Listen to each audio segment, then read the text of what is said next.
In the summer of 1987, the world moved to the beat of synth pop and cassette tapes. Neon colors lit up the nights, and love felt like a revolution. For Paul, it was more than a feeling, it was a mission. A sacred thing he carried in his chest like a gift waiting for the right hands. And he believed he had found the right hands in Angela. Angela. She had a laugh that made the world quieter, and a smile that made Paul forget that he'd ever doubted love. They met at a roller rink just outside of Chicago, where Paul worked part-time fixing up old skates and sound systems. She glided past him in those bright green wheels, her hair bouncing, Walkman headphones resting around her neck. She caught his eye and didn't let go. From the moment they started dating, Paul made it his purpose to love her fully, not halfway. He brought her flowers even when there wasn't an occasion. He listened, really listened, when she talked about her dreams of becoming a photographer. He remembered the small things, how she liked her eggs, the name of her childhood dog, the way she hated when people interrupted her. He was thoughtful, gentle, loyal. He thought love meant giving everything, and he did. For a while Angela seemed to love him back. But love, Paul would later learn, isn't always about how much you give. Sometimes, it's about what the other person is capable of holding. And Angela, as it turned out, wasn't holding much at all. It was late October when Paul found out. A friend, reluctant, guilt-ridden, told him about the guy, some bartender from the city. Paul didn't believe it at first. He drove to Angela's apartment, stomach twisted, hoping it was just a misunderstanding. But when she opened the door, she knew what he knew. Her eyes said everything before her mouth moved. She tried to explain. Said it was a mistake. A moment of weakness. A one-time thing that didn't mean anything. But the pain in Paul's chest didn't care about explanations. It was sharp and cold, like someone had carved his ribs open and left the door wide for the winter. He broke it off, not because he stopped loving her, but because he knew he couldn't survive pretending that it didn't happen. Angela cried when he told her, begged him to stay, said she didn't know what she was thinking. But Paul couldn't unsee it, couldn't unfeel the betrayal. And that was almost the cruelest part, seeing her cry when she was the one who broke it. The months that followed were hollow. Paul moved through them like a ghost, working by day and staring at the ceiling by night. He stopped going to the places they used to love. Couldn't bear the sound of certain songs on the radio. Every smile from a stranger felt meaningless, every weekend too long. What cut deepest was not just the cheating, it was how easily she did it, how carelessly she handled the heart he had so carefully placed in her hands. He remembered lying awake at night thinking, how do you do that to someone who loves you completely? And even worse, why didn't she feel the same? Paul wasn't just heartbroken. He was humiliated by his own devotion. Like love had been a trick he played on himself. He couldn't understand how someone could look him in the eyes every day, accept his affection, and still find comfort in the arms of another. He didn't talk about it much. Men weren't really supposed to back then. Instead he carried it quietly and it changed him. Not in a bitter way, not yet, but in a cautious one. The boy who had once believed that love was enough was now a man learning the cruel truth. Sometimes, love isn't the problem. The problem is who you give it to. Angela was the first to break him. But she wouldn't be the last. Part 2, Melissa. By the time Paul met Melissa, it was 1989. 2 years had passed since Angela. And though the wounds had mostly scarred over, they still itched in the quiet moments. Paul had learned to smile again, even laugh a little, but something in him had shifted. He loved more cautiously now, like someone walking barefoot through broken glass. Melissa worked at a bookstore downtown, the kind with creaky wooden floors and handwritten signs over every shelf. She had a sharp wit, eyes that flickered with mischief, and a confidence that drew Paul in like a magnet. She wasn't delicate like Angela had been. Melissa was fierce, clever, and full of passion. Where Angela had been a breeze, Melissa was a storm, and Paul, hungry for something different, stepped willingly into it. At first it felt like healing. She challenged him, pushed him, made him feel seen in a way he hadn't in a long time. They had long talks over coffee, debates that turned into kisses, books exchanged like love letters. Paul admired her strength, her independence. He thought maybe this was the kind of love that would last, one where both people stood tall, side by side. But Melissa didn't want love the way Paul did. She wanted excitement, not stability. Adventure, not devotion. She loved the idea of Paul, how kind he was, how steady, but she didn't truly want to keep him. Not in the real, everyday commit through the hard stuff kind of way. It started with little things. Cancelled plans. Texts unanswered until the next morning. Late nights with friends from work she never named. Paul tried to talk about it, gently at first. Asked her if she was still happy, if something was wrong. Melissa would always smile, kiss him, and say, "You worry too much." But Paul knew that feeling. The slow unraveling of someone's interest. The way the air shifts when they've already started letting go. The final break came one rainy evening in March. Paul had cooked dinner at his apartment, pasta her favorite, and waited 2 hours past the time she said she'd come. No call, no message. When she finally showed up, her eyes were glassy, and her voice too sweet, too rehearsed. He asked her if she had been with someone else. She didn't answer right away, and that pause, those few seconds of silence, told Paul everything he needed to know. She admitted it, said it wasn't serious, said she got caught up in a moment and wasn't sure what she wanted anymore. Paul stood in the kitchen, the food going cold behind him, feeling like he'd just been thrown back 2 years. He didn't raise his voice, didn't plead, he just nodded, told her to leave, and watched the door close behind her like a scene he'd lived before. The hardest part wasn't even the betrayal, it was the realization that it happened again. That he'd opened himself up, tried to believe, tried to love someone with the best parts of himself, and once again, it hadn't been enough.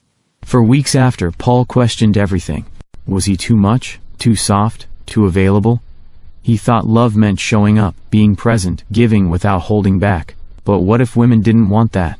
What if they just wanted a thrill, a mystery, someone they could chase, but not catch? Melissa had made him feel small in a different way than Angela did. Angela broke his heart with deceit.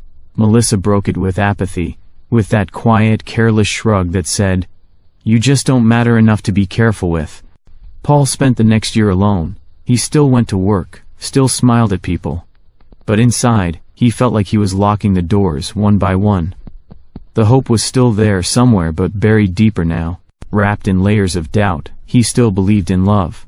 But he was starting to wonder if love just didn't believe in him. Part 3. Diane. It was 1991, and Paul was 30 now. 30, and tired in a way that had nothing to do with his job or his body. It was his heart that carried the weight. He didn't chase love anymore. If it came, it came. If not, he was content to exist in the quiet. He read more, listened to music alone, filled his nights with small comforts. He told himself he was fine. He almost believed it. Then Diane came along. And she didn't knock softly. She barged into his world like someone who already knew the floor plan. She was introduced to Paul at a friend's wedding, where she wore a red dress that made her look like she was the one being celebrated. She laughed loud. She made eye contact that lingered. She talked about things with passion, old jazz records, the way the moon looked when it hung low over the lake, stories she wrote but never shared. Paul felt the walls inside him shift, just a little, just enough. He took it slow with Diane, not because he wanted to, but because he was afraid. Still, she seemed different. She asked him real questions, remembered his answers. She liked how gentle he was. Said it felt rare, precious. For the first time since Angela, Paul felt like someone truly saw him, not just the parts that were easy to love, but the vulnerable pieces too. They spent months together, falling into something that felt real. He'd wake up to find her head on his chest, his arm wrapped around her like home. They shared everything, hopes, failures, old scars. And Paul started to think, maybe this is what it was all leading to. Maybe this one's the reason the others didn't work out. But Diane was running from things Paul couldn't see. And love, he would learn, isn't always lost to betrayal. It's sometimes lost to fear. One night, after dinner and wine and a movie neither of them really watched, Diane turned to him and said something that didn't make sense at first. "I don't think I can do this anymore." Paul blinked. "Do what?" "This. Us." He sat in silence. Waited for her to laugh, say she was joking. But she wasn't. She said she loved him, but not the way he loved her. She said it scared her how deeply he felt, how sure he was. She said she didn't want to hurt him, but she already was. Said she felt like she wasn't built for someone like him. Paul didn't cry, not in front of her. He nodded again, just like he had with Melissa. just like he always did when someone pulled the rug out and acted like they were doing him a favor. After she left, he sat alone on the couch for a long time. No music, no TV, just silence. The pain with Diane was different. Angela had cheated. Melissa had wandered. But Diane had loved him, just not enough. And somehow, that hurt the most. It made Paul question everything all over again. Not just what he was doing wrong, but if maybe some people just weren't meant to be loved the way he wanted to love. Maybe he was too much, too present, too deep, too earnest in a world that valued the casual, the temporary, the unfinished. Diane didn't mean to hurt him. That's what made it worse. Because love that ends without malice still leaves bruises. Bruises that last even longer when there's no one to blame. For months after, Paul carried the echo of her absence in everything. Her toothbrush still in the cup, a scarf left in the closet, notes she wrote him, folded and hidden in books she once read in bed beside him. He stopped looking for love after that, not because he didn't want it, but because he didn't trust it. Every time he had given himself fully, he had been left holding his own heart like a shattered thing.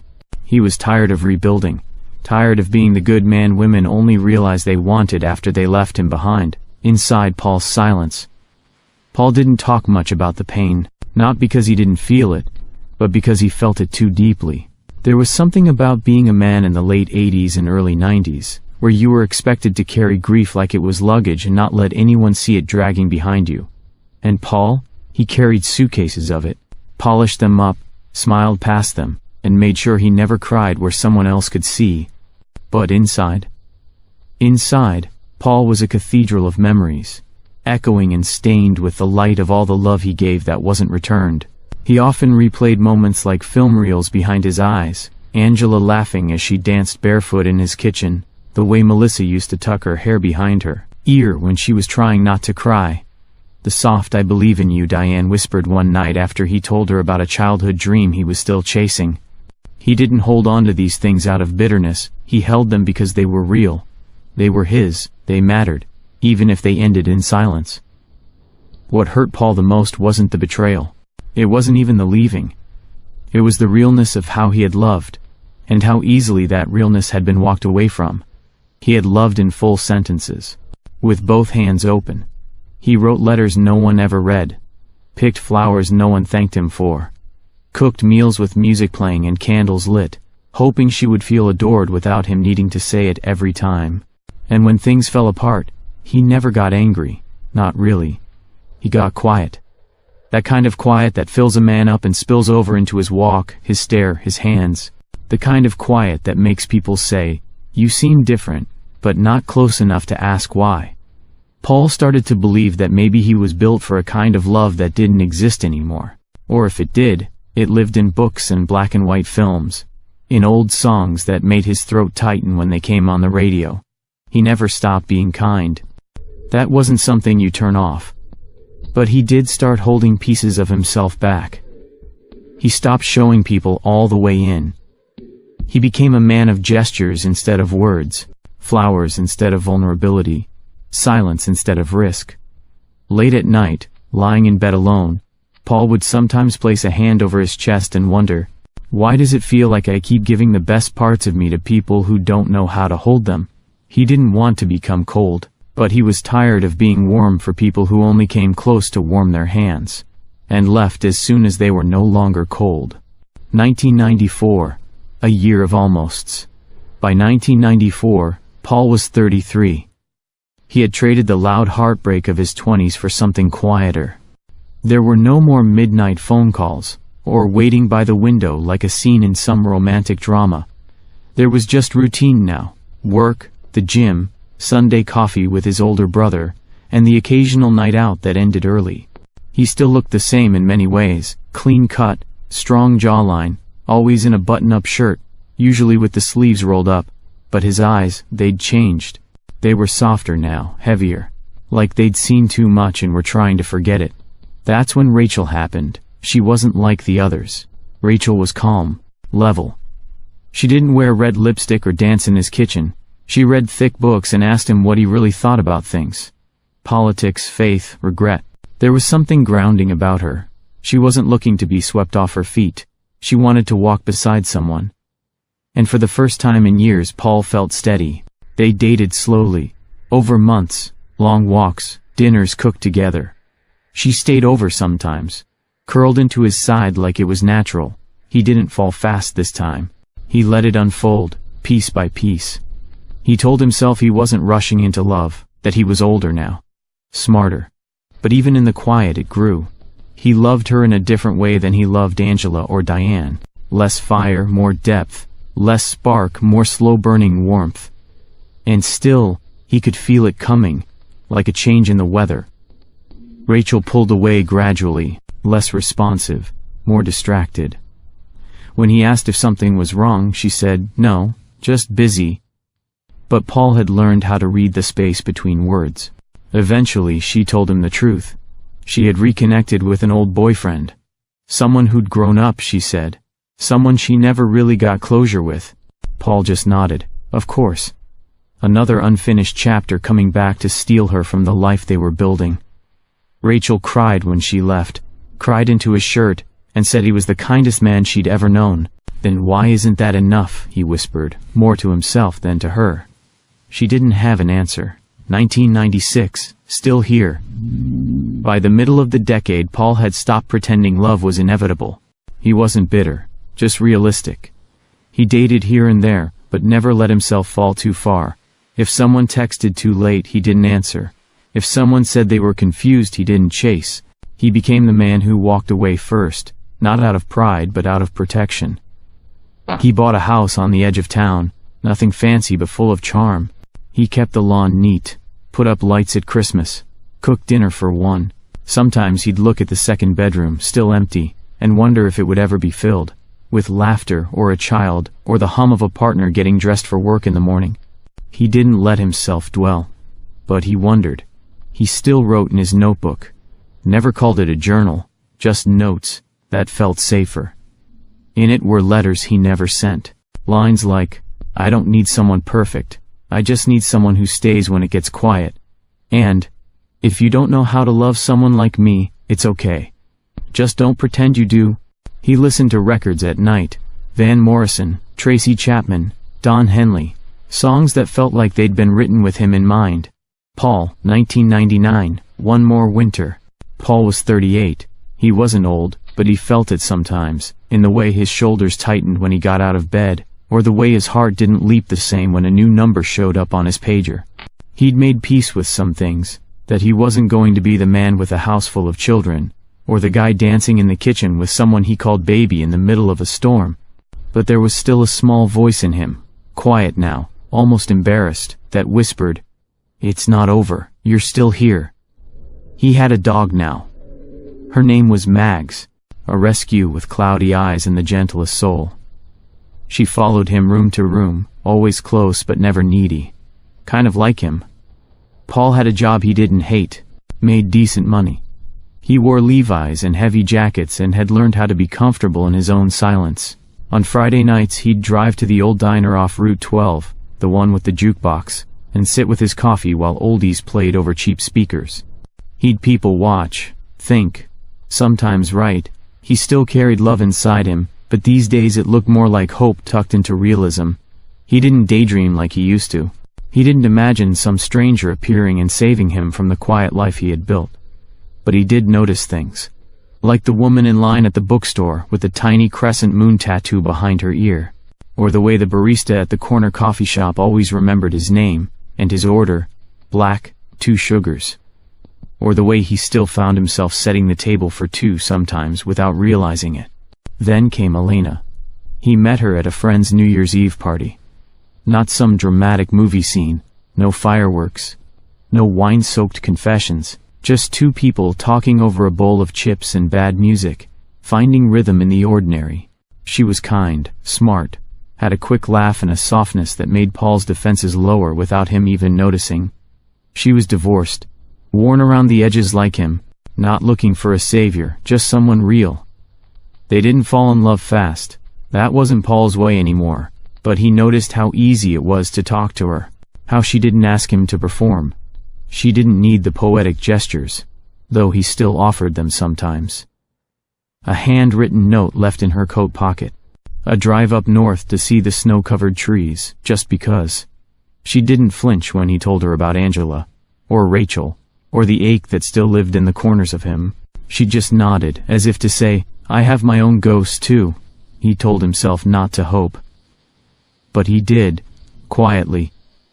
December 31st, 1999, just before midnight, Paul stood outside with Elena that night, watching the fireworks crackle in the distance. The sky was cold and alive. People were shouting Happy New Year, and kissing and throwing confetti. Elena leaned against him, her gloved hands sliding into his. He didn't speak for a moment, just watched the sky. Then quietly he said, "I think I've spent most of my life loving people who didn't know how to stay." Elena looked at him, not with pity, but understanding. Then she said just as soft, "Maybe you were never meant to be a stop. Maybe you were always meant to be home."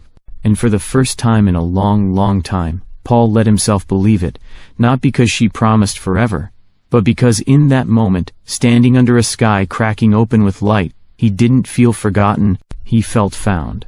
Paul, 2002, learning how to stay. By 2002, Paul had been with Elena for over 2 years. That in itself was something. 2 years of not walking away, 2 years of not being left. The relationship wasn't perfect, but it was true. That was more important to Paul now than anything else. Honesty over romance, depth over spark. And Elena? She gave him both, in doses he could handle. They moved in together in the spring of 2001. A little house with creaky floors and a lemon tree in the backyard. They fought sometimes, about dishes, about quiet spells, about things unsaid, but they never weaponized silence the way Paul had once known. Elena didn't run. And Paul didn't shut down. He still had scars, still woke up sometimes feeling hollow for no good reason. There were days he felt like a shadow of the boy he'd been in his 20s, bright-eyed, romantic, always all in. But when that voice came up, the one that told him love always leaves, Elena would say something simple like, "You don't have to earn your right to be loved every day, just be," and somehow, that settled the storm. Paul, 2005, a letter he never sent. That year Paul turned 44.